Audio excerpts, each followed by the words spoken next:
buddy. Great to see you. Happy holidays. Hey, great to see you too. Happy holidays. Listen, we've got a huge year coming up, and I wanted to kick things off right, so I got you something special.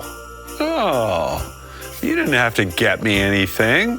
Oh, wow. This is beautiful. Wait, was he really there? Of course he was. Don't tell me you've never heard the legendary story of the Phanatic's great Christmas tree adventure. The what now? It all started in 1776 on a cold Christmas day. Our old friend the Phanatic was trudging through the great forest beyond Philadelphia. He heard rumors around the city that folks were bringing trees inside their homes to celebrate the holidays.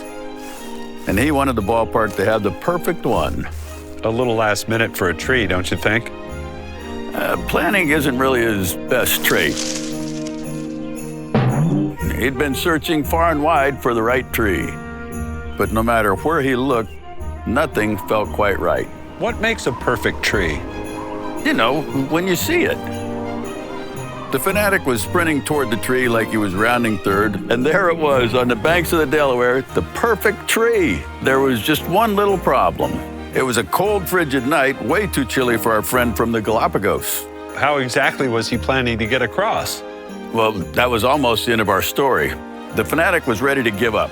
Christmas was nearly over, and he still had no tree. But then, an idea.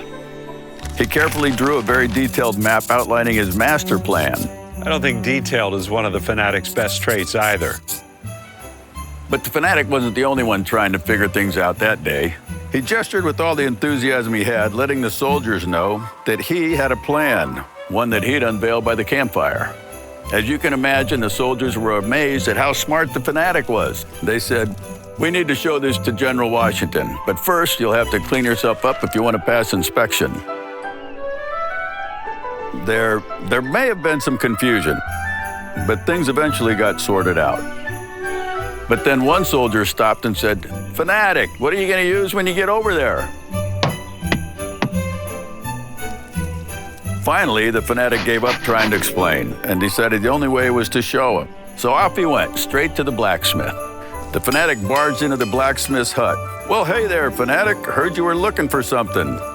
The Phanatic scanned the assortment and, of course, picked the sharpest and most effective tool to cut down his tree.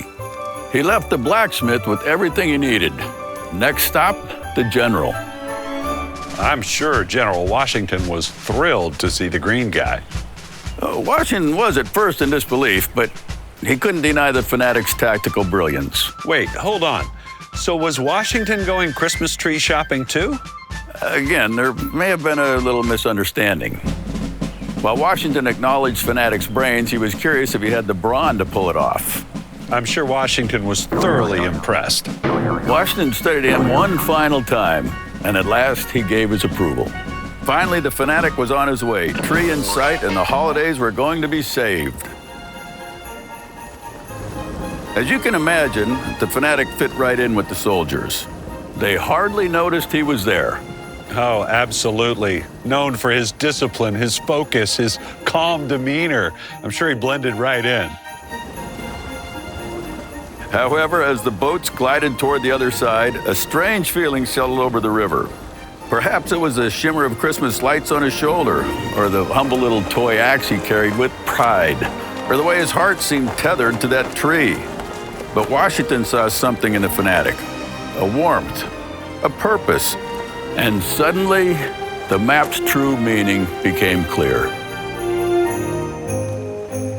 Thus it was on that cold Christmas crossing, their destinies stood side by side. Washington to shape the future of a country, and the Phanatic, oh, our beloved Phanatic, to spark a spirit that would shine through every heart in Philadelphia for generations to come.